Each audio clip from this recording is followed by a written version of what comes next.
Hey there, and welcome back. Or if it's your first time here, I'm so glad you decided to join us. Have you ever felt like you're just reacting to everything life throws at you? Like you're just kind of stuck going through the motions? Oh, yeah. I think we all get caught in those ruts sometimes. Well, that's exactly where self-awareness comes in. It's like Yeah. unlocking this hidden superpower inside you. You can break free from those knee-jerk reactions and actually start living your life, with intention. It really is like taking control of your story, writing your own narrative. That's a great way to put it. But let's get down to the nitty-gritty. What are we actually talking about when we say self-awareness? It's a term we hear all the time, but it's often a bit fuzzy. Totally. It goes deeper than just knowing yourself. I like to think of it as a two-part puzzle. Okay, I'm listening. What are the two parts? The first part is understanding your inner world, thoughts, feelings, what makes you tick, your strengths, weaknesses, what lights you up, what drains you. But then there's this other side to it that people often miss. Understanding the impact you have on others. That's a good point. I hadn't really thought about it that way. So why is it so important to understand how we affect the people around us, especially for personal growth? Well, if you have no clue how your words and actions land on other people, it's like you're stumbling around in the dark. You could be hurting people without even realizing it. Ouch. Yeah, I can see that. It's like driving with your headlights off. You might think you're doing just fine, but you could be causing chaos. Exactly. And without that awareness, real growth is tough because you're not seeing the whole picture of how you show up in the world. All right, so how do we actually get better at this whole self-awareness thing? It feels kind of abstract, and I don't even know where to start. It's a journey for sure, not a quick fix, but luckily there's some really concrete steps you can take. Okay, give me the steps. Let's start that journey. First things first, you've got to become a witness to your own thoughts. Whoa, okay. My thoughts are a bit of a wild bunch sometimes. It's a lot to take in. That's more common than you think. Most people have a whirlwind of thoughts going on in their heads, but the trick is to not get so caught up in them. Hmm, how do I do that? Do I need to go on some silent retreat or something? No, not at all. Just try taking a few mindful pauses throughout your day. Notice what's going through your mind without getting swept up in the story. So it's about creating a little space between me and my thoughts, right? Not Mhm. getting totally tangled up in them. Exactly. You're just observing, not engaging. And the more you practice, the better you get at recognizing those thought patterns and realizing you don't have to be controlled by them. That is empowering. It's like I can finally tell my thoughts, hey, you don't run the show here. But how do we go beyond just noticing our thoughts and actually see how they affect our actions? That's where the next step comes in. Reflecting on your actions and your reactions to things. It's about connecting the dots between what's happening internally and how that shows up in your behavior. Okay, this is where it starts to get really interesting, right? Because it's not just about what's going on in our heads, but how that translates into the real world. Exactly. Let's say, for example, you tend to shut down when you get overwhelmed. Without self-awareness, you might just think, well, that's just me, that's how I am. But with self-awareness, you can start to examine that pattern. Ask yourself, okay, this is what I do when things get tough. But is it actually helping? Or am I just pushing people away? That is a great point. Sometimes I think we get stuck in those patterns without even realizing it. But what if my self-perception is totally off? That's a great question. It can be tough to see ourselves clearly sometimes. And that's where getting honest feedback can be super valuable. Think of it like having an extra mirror to help you see those blind spots. Okay, feedback. I get it's important, but I always kind of dread it. It feels so personal, and I don't want to get defensive. Any advice on how to handle feedback without freaking out? It definitely takes some courage to open yourself up to feedback. It's all about approaching it with a growth mindset. Think of it as a chance to learn, not a personal attack. So not like going online and asking for a public roast. Ha! Definitely not. You want genuine constructive feedback, not just random opinions. And remember, you get to choose who you ask for feedback. Start with people you trust, those friends, family members, mentors, who'll be honest with you, but in a supportive way. That makes sense. Okay, so I've got my trusted feedback crew.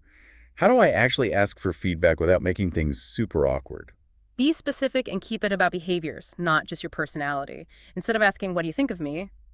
Try something like, how did I come across in that meeting? Or, what's one thing I could improve in how I communicate?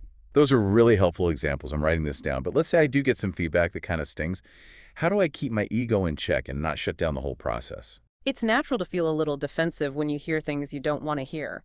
But remember, you're doing this to learn and grow, not protect your ego. So take a deep breath, Listen to what the person is saying and try to see it from their perspective.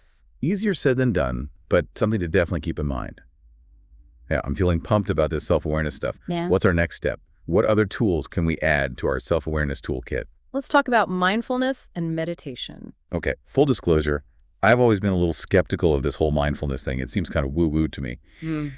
How does it actually connect to self-awareness in a practical way? I totally get it. There's a lot of, I guess, mystique around it.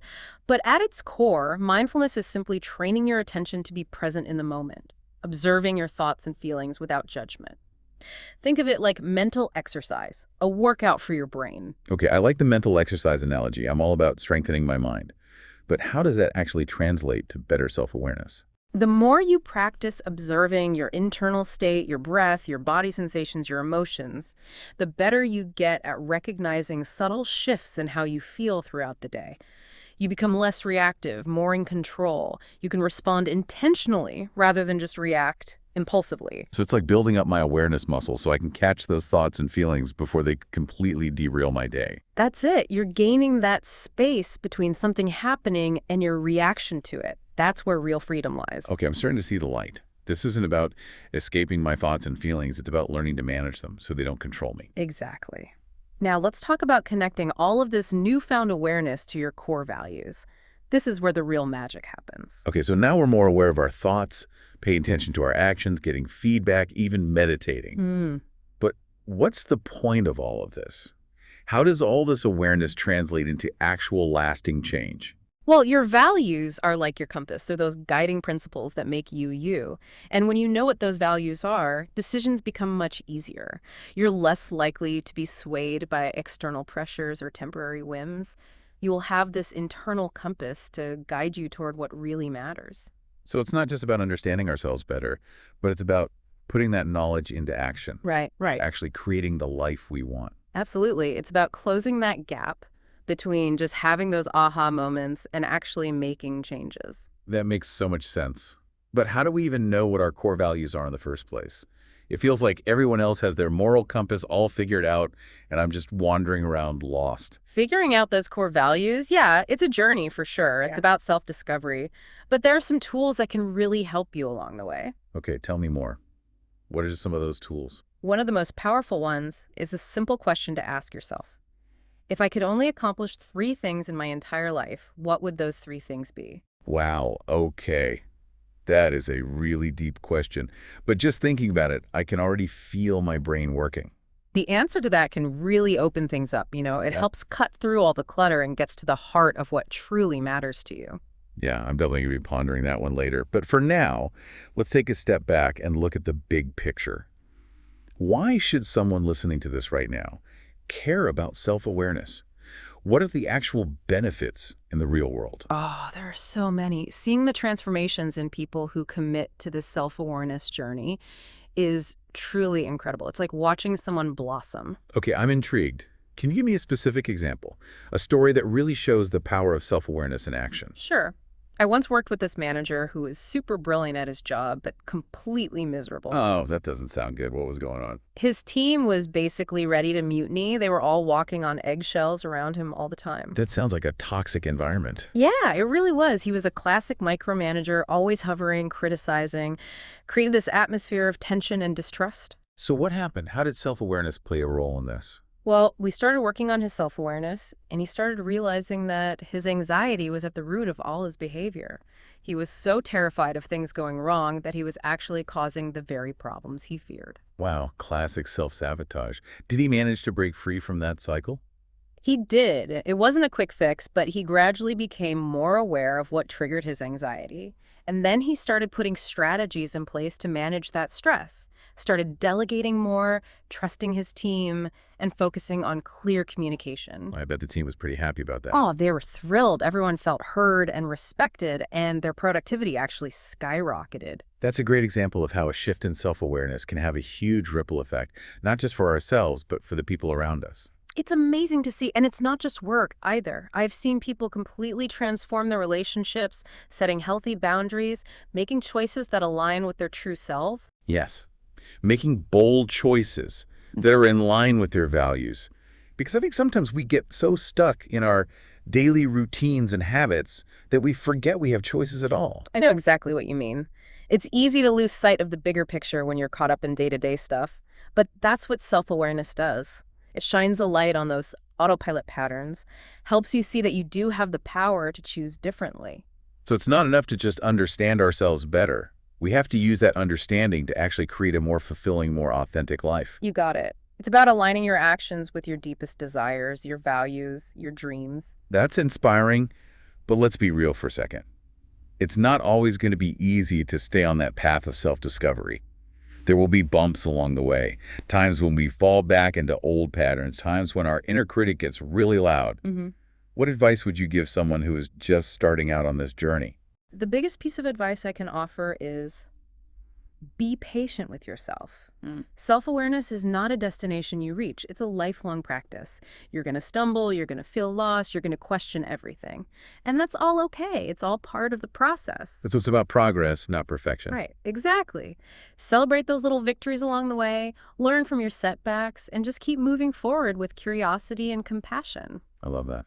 Okay, let's go back to those bolder choices you mentioned earlier. What might that look like in real life? Because I think so many of us struggle with fear and self-doubt when it comes to making big decisions. Oh, fear is powerful, that's for sure. And it can keep us stuck in our comfort zones, even when we know deep down we're meant for something more. Fear is like that annoying roommate who just won't move out. Ha, that's a great analogy. But the thing is, with self-awareness, you can start to understand that fear. Ask yourself, what am I really afraid of here? Is it failure, judgment from others, the unknown? Once you name that fear, it starts to lose its power over you. It's like turning on the light and seeing those scary monsters in the closet are really just shadows. Exactly. And when those shadows lose their grip, you can start taking small steps toward your goals. Maybe it's researching your options, talking to someone who's already done what you want to do, or even just visualizing yourself living that dream. Those baby steps really add up, don't they? They build momentum and help you see that you can actually do this. They do. And that feeling of empowerment, it becomes addictive in the best way possible. It fuels your self-belief and propels you forward. I'm starting to feel that addictive empowerment right now. But what about those times when you know something's just not right, but you can't quite put your finger on it? It's like that feeling of being stuck, but you don't know why or how to get unstuck. Yeah, being lost in the fog. It's like you're searching for the light switch in the dark. Yes. And it can feel like the more you try to figure it out, the more confusing it gets. In those moments, it helps to get quiet, really tune into your inner wisdom. What is that feeling trying to tell you? Maybe there's a need that's not being met, a boundary you need to set, a truth you're avoiding. Wow, those are some tough questions.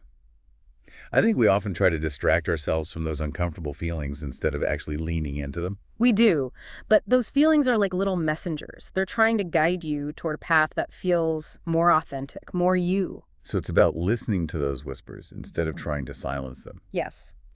And sometimes it can be really helpful to have a trusted friend or maybe a therapist to act as a sounding board, help you make sense of those feelings, see the bigger picture. Because sometimes we're just too close to the situation to see it clearly. Exactly. A fresh perspective can be so valuable. This whole conversation is full of aha moments. I'm realizing just how important self-awareness is for literally every aspect of our lives. It really is the foundation for healthy relationships, meaningful work, and a deep sense of purpose. Okay, I'm totally sold on the benefits, but let's keep it real. Self-awareness isn't always going to be easy or fun, right? What are some common pitfalls we should watch out for on this journey? You're right. It's not always a walk in the park. And there are definitely some traps we can fall into along the way. Hit me with those traps. What should we be on the lookout for? One of the biggest ones is what I call analysis paralysis.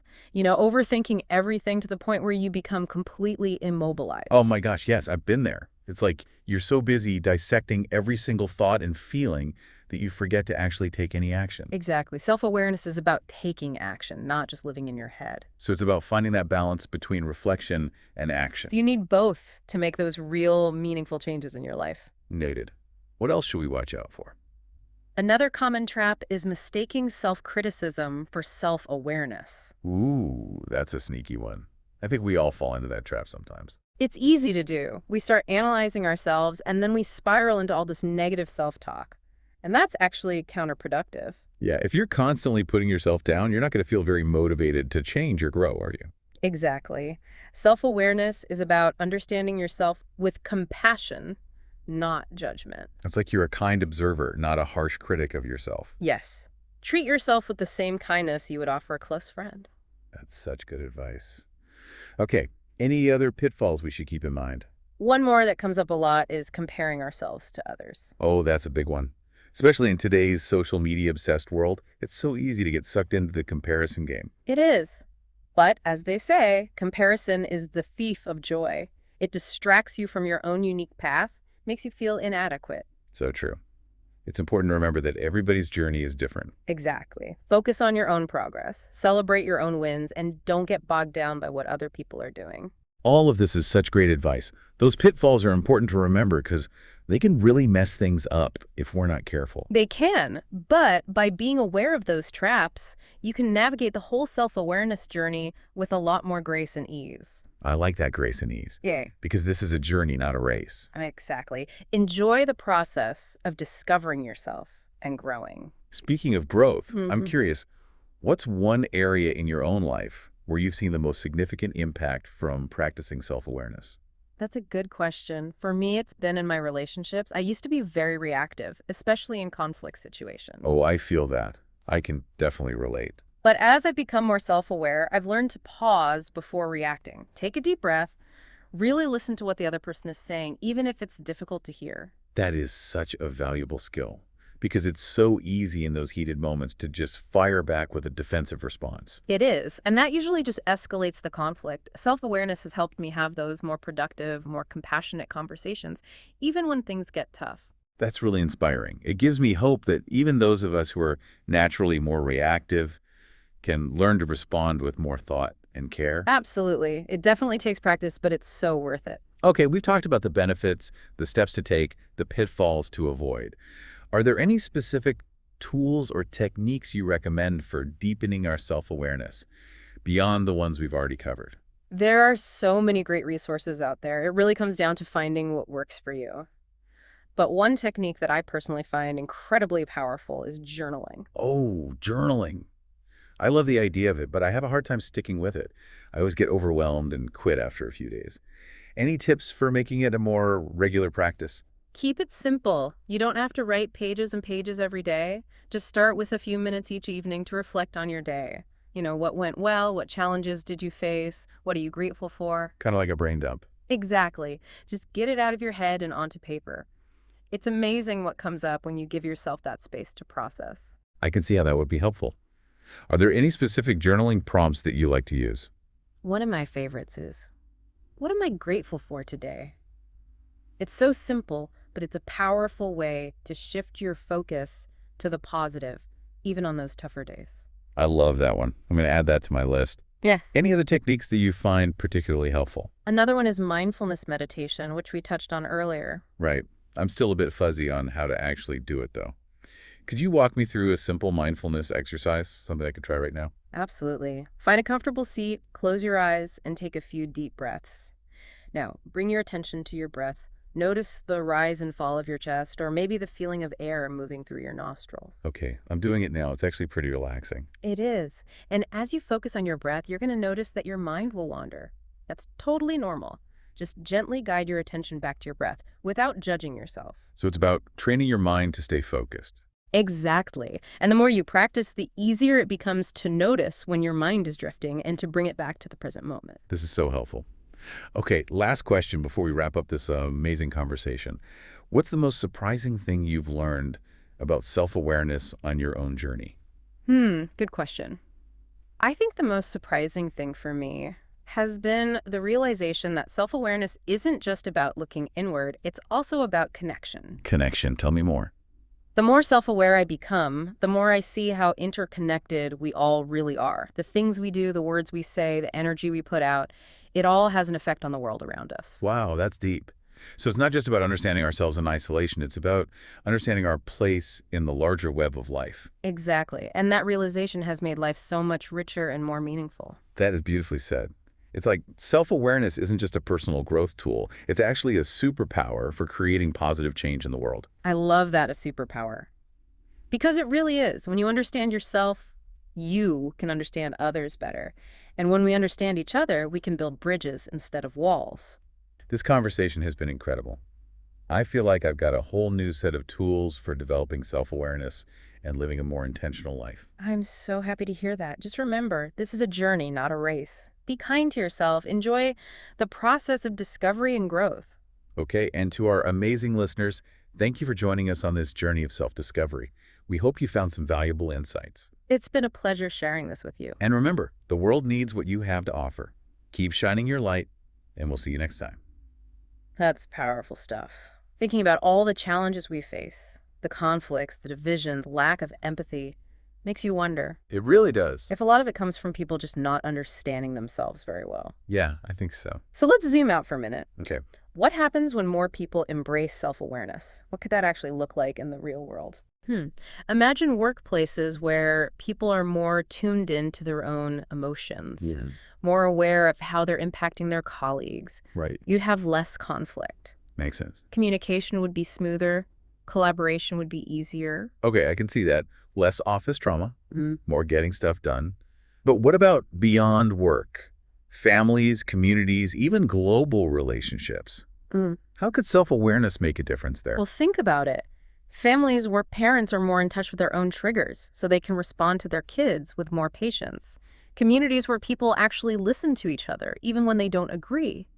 A world where leaders are driven by empathy and wisdom instead of just their own ego. Wow, that gives me chills. Yeah. It sounds kind of utopian, I know, but it also feels possible. It does, doesn't it? Like, if enough of us commit to this whole self-awareness thing, Yeah. we could actually change the world. I really believe that. It starts with each of us taking responsibility for our own inner world and then letting that ripple outward.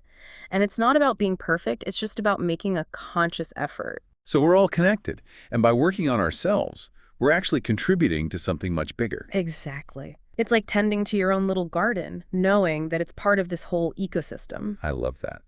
Okay, before we wrap things up, I want to leave our listeners with a little challenge. What's one thing they can do today to start cultivating more self-awareness?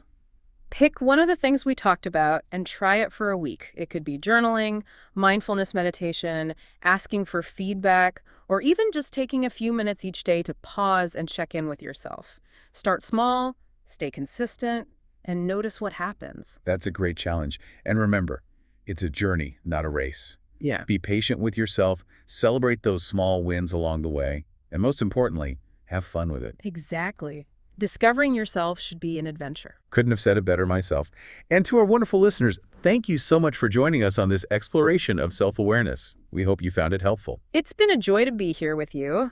And remember, the world needs your unique gifts and talents, so keep shining bright, keep cultivating that self-awareness, and we'll see you next time.